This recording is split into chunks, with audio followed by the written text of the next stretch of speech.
ꯌꯦꯡꯖꯥꯟ ꯄꯨꯊꯣꯛꯑꯒꯦ ꯌꯥ ꯀꯥꯊꯣꯔꯛꯑꯦ ꯌꯥꯔꯅꯤ ꯁꯤ ꯑꯣꯏꯗꯤ ꯑꯃꯅ ꯑꯗꯨꯝ ꯇꯧꯕꯅꯤ ꯁꯨꯃꯥꯏꯅ ꯏꯜꯂꯒꯦꯗ ꯀꯣꯕꯤ ꯇꯦꯖꯄꯇꯥ ꯇꯤꯜꯍꯧ ꯖꯤꯔꯥ ꯑꯗꯨꯒ ꯆꯅꯝ ꯑꯁꯨꯕ ꯊꯣꯡꯈ꯭ꯔꯦ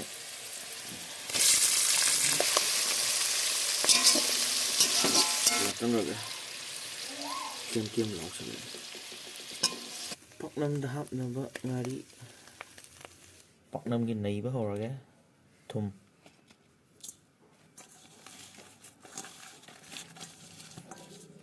ꯃꯍꯤ ꯇꯧꯔꯦ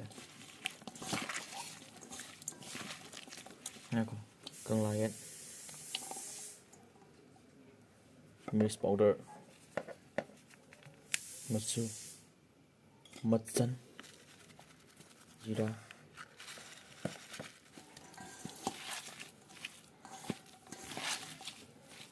ꯕꯦꯁꯣꯟ ꯁꯤꯅ ꯌꯥꯗ꯭ꯔꯥ ꯌꯥꯏꯉꯪ ꯂꯥꯒ ꯈꯪꯗꯦ ꯂꯥꯗ ꯇꯧꯔꯗꯅꯤ ꯀꯪꯂꯥꯌꯦꯟ ꯄꯥꯛꯅꯝꯗꯅꯤꯀꯣ ꯂꯩꯔꯝꯕ ꯑꯃꯇ ꯀꯤꯁꯜꯂꯦ ꯊꯧꯔꯤꯅ ꯍꯦꯛꯇ ꯀꯤꯁꯜꯂꯦ ꯌꯨꯕꯤ ꯊꯧꯔꯤꯅ ꯉꯥꯔꯤ ꯃꯣꯔꯣꯛ ꯑꯃꯦꯠꯄꯅꯦ ꯇꯤꯜꯍꯧ ꯃꯅꯥꯅꯦ ꯇꯤꯜꯍꯧꯅꯦ ꯁꯧꯒꯤ ꯊꯣꯡꯅꯕ ꯁꯤꯅ ꯁꯧꯒ꯭ꯔꯤ ꯃꯤꯗꯤ ꯂꯣꯏꯕꯗ ꯍꯥꯞꯄꯁꯨ ꯌꯥꯏꯀꯣ ꯑꯩꯈꯣꯏꯗꯤ ꯍꯧꯕꯗ ꯍꯥꯞꯆꯟꯒꯗꯕꯅꯤ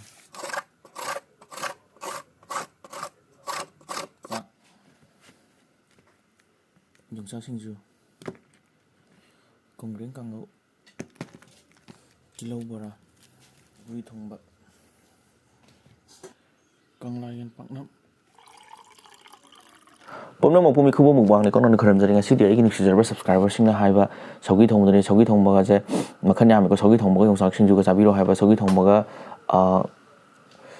ꯀꯣꯡꯒ꯭ꯔꯦꯡ ꯀꯥꯡꯉꯧꯒ ꯆꯥꯕꯤꯔꯣ ꯍꯥꯏꯕ ꯄꯥꯛꯅꯝꯒ ꯆꯥꯕꯤꯔꯣ ꯍꯥꯏꯕ ꯕꯣꯔꯥꯒ ꯆꯥꯕꯤꯔꯣ ꯍꯥꯏꯕ ꯄꯨꯜꯂꯞ ꯆꯥꯔꯗꯣꯏꯅꯦ ꯉꯁꯤꯗꯤ ꯑꯗꯨꯕꯨꯀꯣ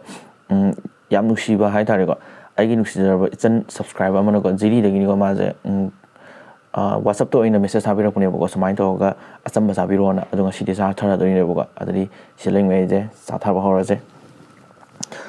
ꯑꯗꯣ ꯑꯩꯒꯤ ꯅꯨꯡꯁꯤꯖꯔꯕ ꯁꯕꯁꯀ꯭ꯔꯥꯏꯕꯔ ꯑꯇꯩꯀꯣ ꯑꯆꯝꯕ ꯆꯝꯊꯣꯡ ꯈꯜꯂꯛꯄꯉꯩꯗꯣ ꯁꯤꯗ ꯂꯣꯏ ꯊꯣꯛꯍꯟꯖꯔꯛꯀꯦꯕꯀꯣ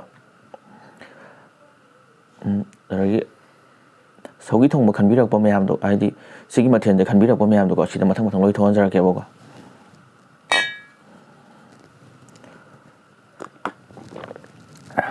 ꯑꯗꯨꯗꯤ ꯆꯥꯕ ꯍꯧꯅꯕ ꯇꯧꯔꯁꯦ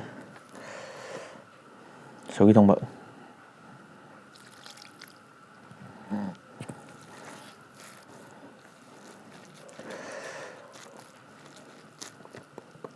ꯁꯧꯒꯤ ꯊꯣꯡꯕ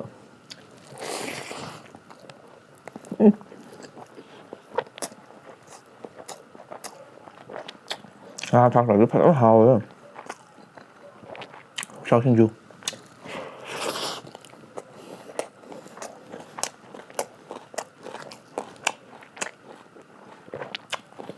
ꯇꯤꯜꯍꯧ ꯕꯣꯔꯥ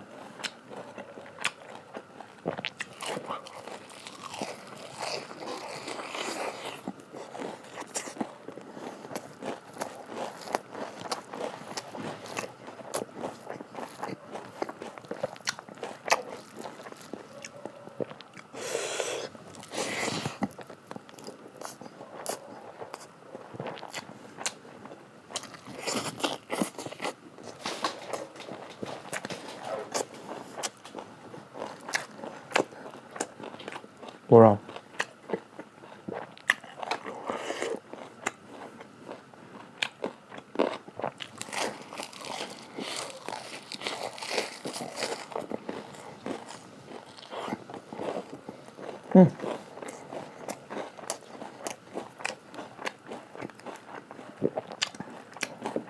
ꯀꯣꯡꯒ꯭ꯔꯦꯡ ꯀꯥꯡꯉꯧ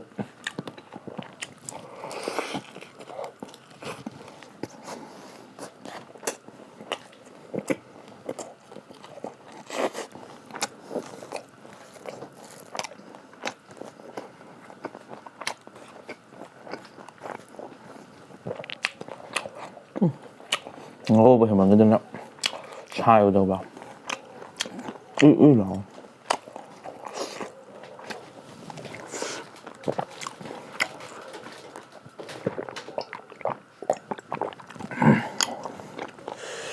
Kanglai Paknam yam tang Paknam ko siya tang habi meron ko siya daga pang diwa Kanglai bazaar dere ꯀꯪꯂꯥ ꯄꯥꯛꯅꯝꯁꯤꯒ ꯀꯣꯡꯖꯦꯡꯁꯤꯒ ꯁꯤꯟꯅꯕ ꯍꯣꯠꯅꯕꯗ ꯅꯨꯃꯤꯠ 4-5 ꯆꯪꯉꯦ ꯑꯗꯨꯗꯤ ꯍꯥꯎꯕ꯭ꯔꯥ ꯌꯦꯡꯒꯦ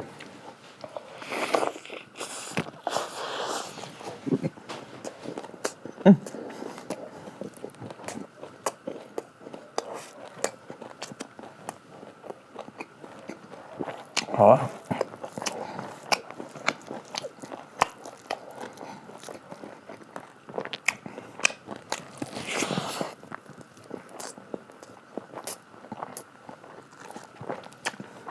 ꯕꯣꯔꯥ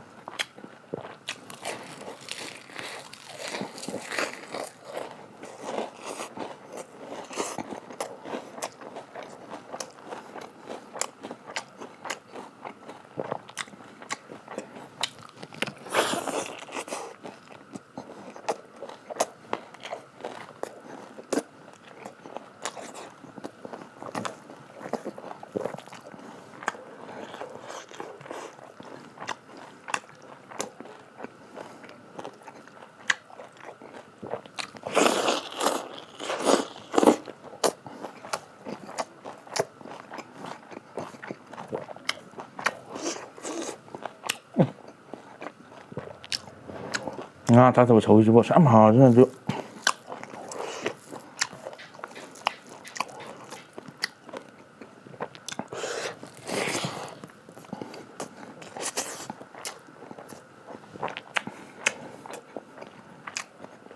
ꯀꯪꯂꯥ ꯄꯥꯛꯅꯝꯁꯤ ꯄꯨꯟꯁꯤꯒꯤ ꯑꯍꯥꯟꯕꯅꯤ ꯆꯥꯔꯤꯁꯦ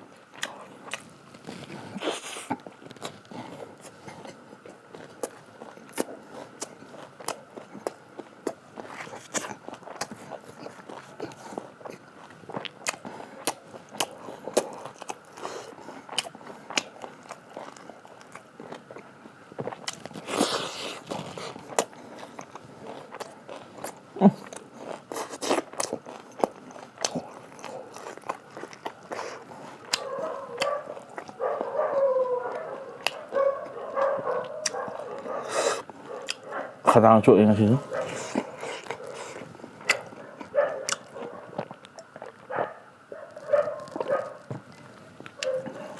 ꯕꯣꯔꯥꯁꯦ ꯂꯣꯏꯁꯟꯒ꯭ꯔꯒ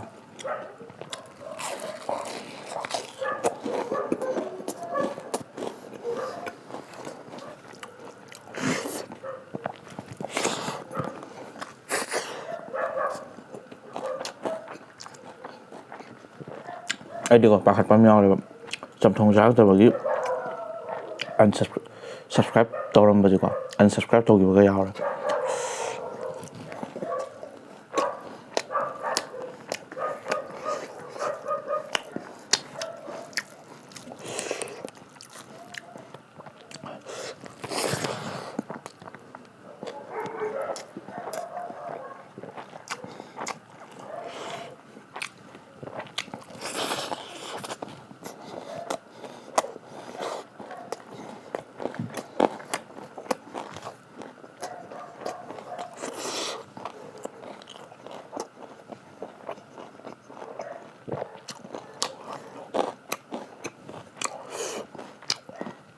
ꯌꯣꯡꯆꯥꯛꯁꯦ ꯈꯔ ꯂꯤꯕ ꯍꯧꯔꯦ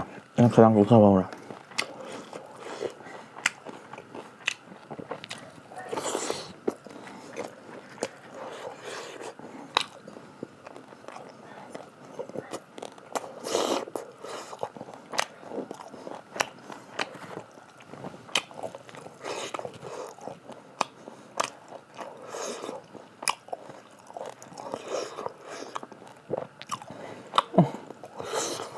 hảo đi hảo à cùng nhanh rồi khả năng tụt thở của nó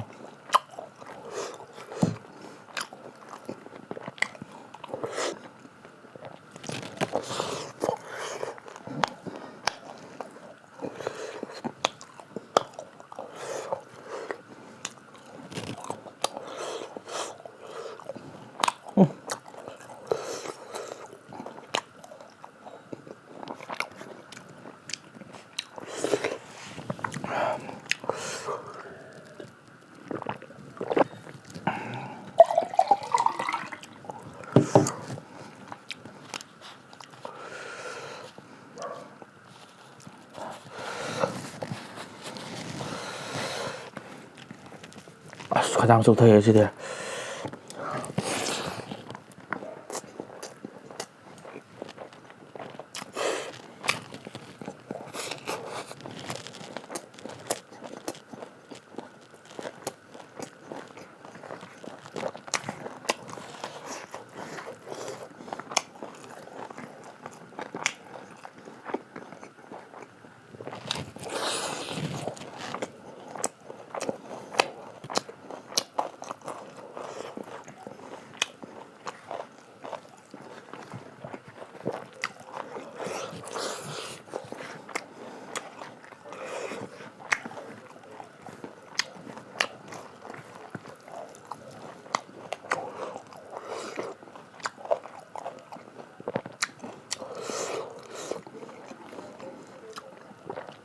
ꯌꯣꯡꯆꯥꯛ ꯂꯩꯕ ꯍꯧꯔꯦ ꯑꯩꯈꯣꯏ ꯌꯣꯡꯆꯥꯛ ꯂꯩꯕ ꯍꯧꯔꯦ ꯈꯗꯥꯡ ꯆꯣꯛꯊꯔꯦ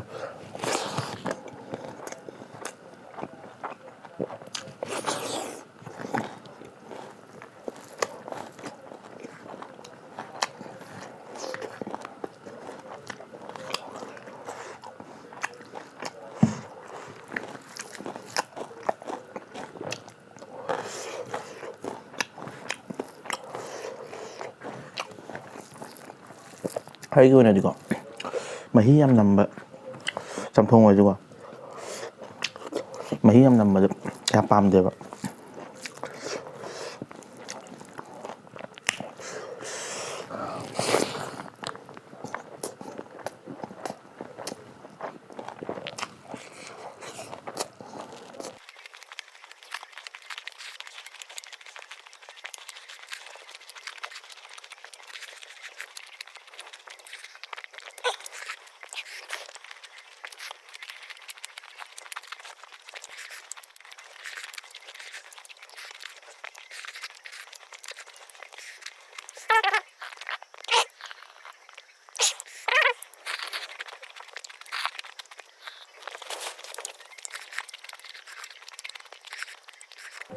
ꯑꯗꯨꯗꯤ ꯆꯥꯕꯗ ꯂꯣꯏꯔꯕꯅꯤꯅ ꯃꯇꯥꯡꯗ ꯂꯣꯏꯁꯤꯟꯅꯕ ꯇꯧꯒꯦ ꯃꯊꯪ ꯚꯤꯗꯤꯑꯣꯗ ꯅꯨꯡꯉꯥꯏꯕ ꯑꯃ ꯄꯣꯔꯛꯑꯒꯦ